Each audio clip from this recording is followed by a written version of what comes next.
Hello students. विलयन में विलेयता, ठोस की दर में विलेयता। एक नियत ताप पर 100 ग्राम दर विलायक में ठोस की ग्राम में अधिकतम घुलनशीलता ठोस की विलेयता कहलाती है। इसमें ताप नियत होता है, 100 ग्राम दर विलायक लेते हैं और इसमें ठोस जो कि एक विलेय होता है कि अधिकतम घुलनशीलता, विलेय कितना ज़्यादा इसमें घुलनशील होता है, इसे ठोस की विलेयता कहते हैं। इस अवस्था में विलयन संतृप्त विलयन कहलाता है। अब विलेयता को प्रभावित करने वाले कारकों की बात करते हैं। तो विलेयता को प्रभावित करने वाले कारकों में सबसे पहला कारक है विलेय ठोस एवं विलायक की प्रकृति। विलेय ठोस और विलायक की प्रकृति क्या होती है? इसमें पहला बिंदु, आयनिक ठोस ध्रुवीय विलायक में घुलनशील है। आयनिक ठोस जैसे NaCl, KCl, KNO3 ये आयनिक ठोस होते हैं जो जल में घुलनशील होते हैं। यह आयन द्विध्रुवीय अंतःक्रियाओं के कारण होता है। इसमें आयन द्विध्रुवीय अंतःक्रियाएं होती है क्योंकि ये आयन है और इसमें जल का अणु जो है वो द्विध्रुव की तरह कार्य करता है, अतः यह आयन द्विध्रुवीय अंतःक्रियाओं के कारण होता है। वे ठोस जिनकी जालक ऊर्जा कम एवं जलयोजन ऊर्जा अधिक हो, जल में अधिक विलेय होते हैं। जलयोजन ऊर्जा विलेयता के लिए जिम्मेदार कारक होता है। जलयोजन ऊर्जा का मान जितना अधिक होता है, घुलनशीलता उतनी ही अधिक होती है। अध्रुवीय ठोस I2, S8, P4 अध्रुवीय विलायकों में जैसे CCl4, CS2 में विलेय होते हैं। तो अध्रुवीय ठोस अध्रुवीय विलायकों में विलेय होते हैं, जबकि ध्रुवीय ठोस ध्रुवीय विलायकों में विलेय होते हैं। इसके बाद हम नंबर 2 ताप वाले कारक की बात करते हैं। ला-सातलीय नियमानुसार ऊष्माशोषी अभिक्रियाओं के ताप में वृद्धि करने पर विलेयता में वृद्धि होती है, जबकि ऊष्माशोषी अभिक्रियाओं के ताप में कमी करने पर विलेयता में वृद्धि होती है। ऊष्माशोषी अभिक्रियाओं में जब अभिक्रिया संपन्न होती है तो ऊष्मा की आवश्यकता होती है, जबकि ऊष्माक्षेपी अभिक्रियाओं में ऊष्मा बाहर निकलती है। अतः ऊष्माशोषी अभिक्रियाओं के ताप में वृद्धि करते हैं, वह ऊष्माक्षेपी अभिक्रियाओं के ताप में कमी करते हैं, जिससे विलेयता में वृद्धि होती है। लेकिन कुछ लवण जैसे ग्लूबर लवण Na2SO4 10H2O की विलेयता 32.4 डिग्री सेल्सियस ताप तक बढ़ती है, परंतु इससे अधिक ताप पर विलेयता में कमी आती है, क्योंकि इस ताप पर क्रिस्टलीय जल अलग हो जाता है। यहाँ पर क्रिस्टलीय जल 10H2 होता है जो कि अलग हो जाता है तथा यह निर्जलीय लवण हो जाता है। इसे निर्जलीय लवण कहा जाता है।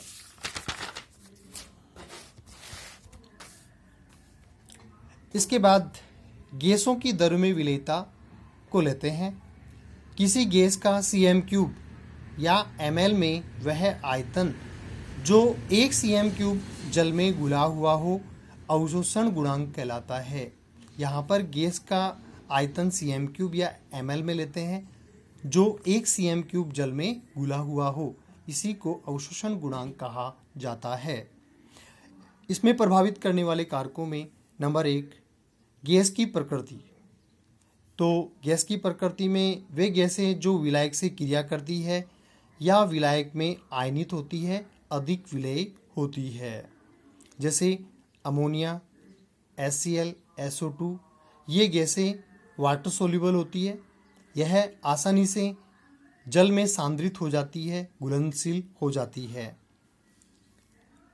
जो यहाँ पर जल में घुलनशील होकर अमोनियम हाइड्रोक्साइड, HCl, H2SO4 का निर्माण करती है।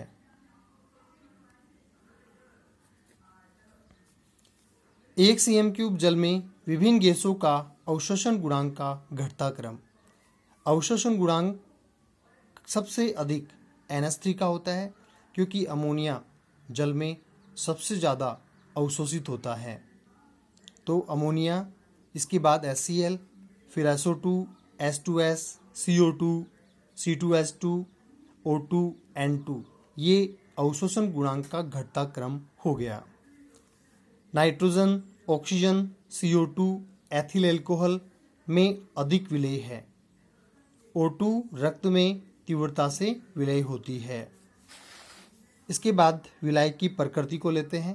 तो विलायक की प्रकृति कैसी है? यदि विलायक ध्रुवीय प्रकृति का है और विलेय ध्रुवीय प्रकृति का है तो आसानी से घुलते हैं, और यदि दोनों ही अध्रुवीय प्रकृति के होते हैं तो भी आसानी से घुलते हैं। अर्थात कहा जा सकता है समान समान को घुलता है, लाइक डिजॉल्व लाइक थ्योरी पर यह कार्य करता है। जबकि ध्रुवीय विलेय या विलायक अध्रुवीय विलेय या विलायक में अघुलनशील होता है। नंबर 3, ताप का प्रभाव। ला-सातली नियम से नियत दाब पर ताप में वृद्धि करने पर गैसों की विलेयता घटती है। ला-सातली नियम कहता है कि नियत दाब पर ताप में यदि वृद्धि की जाती है तो गैसों की विलेयता में कमी आती है। ताप में वृद्धि करने पर गैस के अणुओं की काइनेटिक एनर्जी अर्थात गतिज ऊर्जा बढ़ जाती है, जिससे गैसों की घुलनशीलता में कमी आती है। क्योंकि जैसे ही तापमान मिलेगा तो अणु की गतिज ऊर्जा बढ़ेगी और वह बाहर हो जाएगा। अतः ताप में वृद्धि करते हैं तो गैसों के अणुओं की घुलनशीलता में कमी आती है। लेकिन इसमें एक अपवाद वाला केस है, जैसे हाइड्रोजन व हीलियम। इनके घुलने पर ऊष्मा का अवशोषण होता है, अतः ताप बढ़ाने पर इन गैसों की विलेयता बढ़ती है। ताप में यदि वृद्धि करते हैं, ताप को बढ़ाते हैं तो गैसों की विलेयता बढ़ती है। इसके बाद दाब के प्रभाव की बात करते हैं। दाब का क्या प्रभाव लगता है? तो गैसों की विलेयता पर दाब के प्रभाव को हेनरी के नियम के द्वारा समझा जाता है। इस नियमानुसार नियत ताप पर किसी विलायक के इकाई आयतन में विलेय गैस की मात्रा विलायक की सतह पर साम्यावस्था में गैस के द्वारा लगाए गए दाब के समानुपाती होती है। यदि गैस का भार m माना जाता है, जो विलायक के इकाई आयतन में P दाब पर घुली हो, तो हेनरी नियम से m समानुपाती होता है P के। m यहाँ पे समानुपाती स्थिरांक KH होगा इसमें, तो m बराबर KHP, यहाँ पे जिसे हम हेनरी स्थिरांक कहते हैं। समीकरण के अनुसार m और p के मध्य आरेख खींचते हैं। ये m और p, इसके बीच जब आरेख खींचा जाता है तो मूल बिंदु O से एक सीधी रेखा प्राप्त होती है, जिसे हेनरी नियतांक कहते हैं, जो नियत होता है। यदि विलायक में एक से अधिक गैसें उपस्थित हो, विलायक में यदि एक से ज़्यादा गैसें उपस्थित हो तो प्रत्येक गैस के घुलने की मात्रा उसके आंशिक दाब के समानुपाती होती है। आंशिक दाब का मतलब प्रत्येक गैस के अणु के द्वारा दाब लगता है।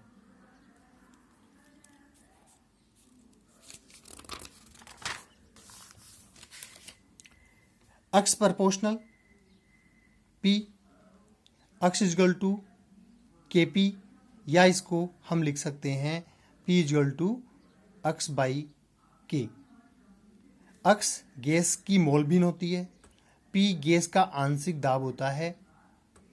नियत ताप पर विलायक में गैस की मात्रा दाब से अप्रभावित होती है। नियत ताप पर, ताप यहाँ पे नियत है, इसमें विलयन में गैस की मात्रा जो है वो दाब से अप्रभावित होती है। माना T ताप पर m अणुभार वाली मिलीग्राम गैस जिसका आयतन V है, गैस का दाब P है।